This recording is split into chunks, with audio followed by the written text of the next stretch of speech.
Stability in leadership. Let's be honest. It is easy to navigate a ship on calm waters, but you don't make good captains on calm waters.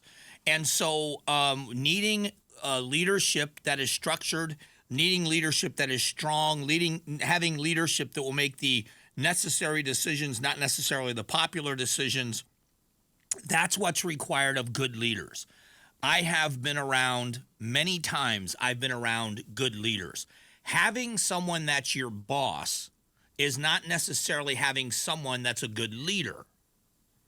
And we all understand that the idea of a good leader is different sometimes than a person that is put in a position of authority. Doesn't make them a bad boss, but it doesn't make them a great one either. Given a title and a position of authority doesn't make you a good leader. So the question I had about the speaker's race, the question I had about the speaker's job in ousting Kevin McCarthy, it certainly was not a defense of Kevin McCarthy. It was, what's your next step? If you're, in my opinion, if you are a good leader, you have to be able to fix the problems you create. If you say, if you're someone that comes in and you say, we're going to shake things up, we're just going to shake things up, what does that mean? Well, we're going to get rid of a bunch of people. I'm going to bring in a bunch of people of my own, and we're going to go in a different direction. What's the direction? When you look at the Arizona Cardinals, everybody's talking about the D-backs, and I love the fact that they're in the World Series. The Arizona Cardinals cleaned house. Cleaned house. GM, head coach, gone. Brand new leadership coming in. Okay, that's great. You wipe out leadership because they have been underperforming over the last few seasons. We all knew that was the case. But are you bringing in people that have a new direction that's going to be a better direction? And it looks like they are. You know, they are hurting for talent. You've got your franchise quarterback has been hurt.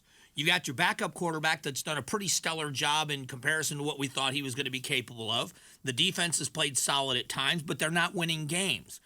But it seems like people are buying into the system. Let's go to the D-backs. When you look at the D-backs, when you look at what they've done, Torey Lovullo, the manager, a couple of years ago, manager of a team that lost 110 games. You've got Hazen, the GM, the new GM. You have the CEO in Derek Hall.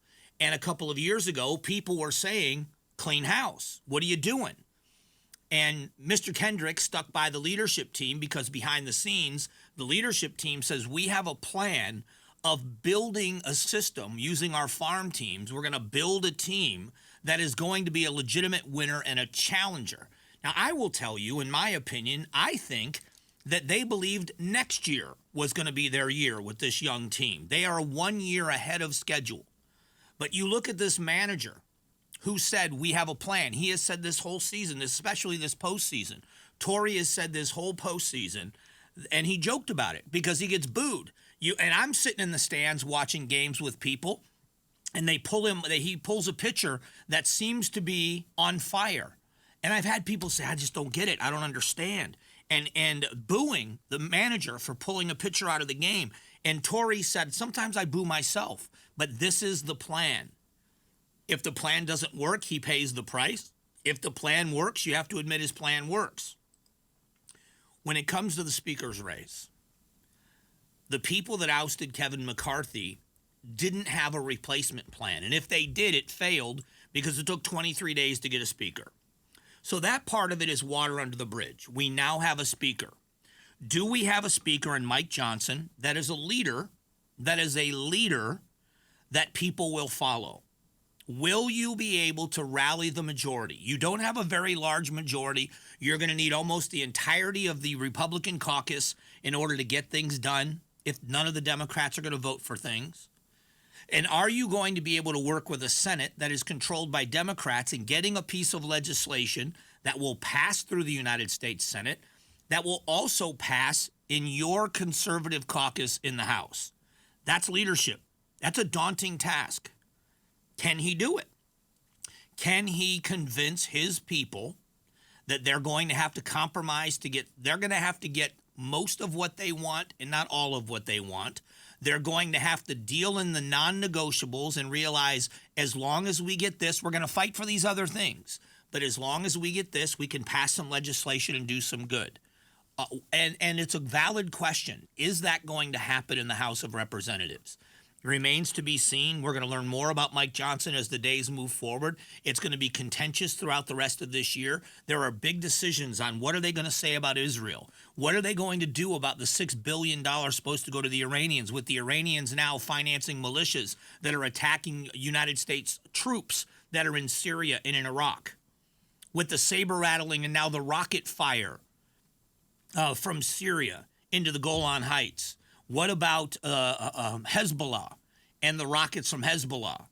What about the reports that you've got weapons from the U.S., that U.S. manufactured weapons being used by Hamas? There's a lot of questions in the House of Representatives, and how do you deal with that in a resolution? What are we going to do about our debt? What are we going to do about Social Security, Medicare, Medicaid?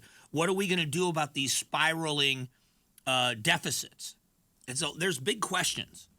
There are major questions, and we will find out in short order if Mike Johnson is up to the task, because he controls, in that majorative body, he controls everything right now. He controls committees. He controls pieces of legislation and what committees they go to. He controls what gets to the House floor for votes. And when they get there, and do you send them to the floor if you're not sure you have the votes? And how do you mend the hurt feelings, and how do you mend the fences that have been damaged in this speaker's race with 23 days and multiple candidates and people stomping their feet and saying no, no, no, no, no? How do you get them to now start saying yes? And how do you rebuild that alliance? And at the same time, even if you're able to do that, if you can get your caucus to agree on something, you still have to have a matching bill in the Senate. It is not easy, but leadership never is. I don't know what kind of a leader Mike Johnson's going to be, and I don't think most Americans do either. What David Schweikert said was he's a good human being. It's a good start. I don't care what side of the political aisle you're on. If someone is a good human being, then that's a good place to start. You know, it's not the House, it's the Senate. But going back to the days when John Kyle was in the United States Senate, John Kyle was a staunch Republican, both fiscally and socially conservative. Very conservative person. But I don't know that there were many people in recent history that were as well respected on both sides of the aisle as Senator John Kyle.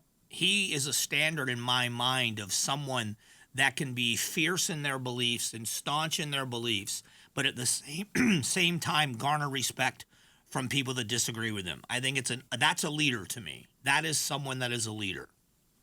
And he has shown himself to be that. Let's hope Mike Johnson has some of that in him as well.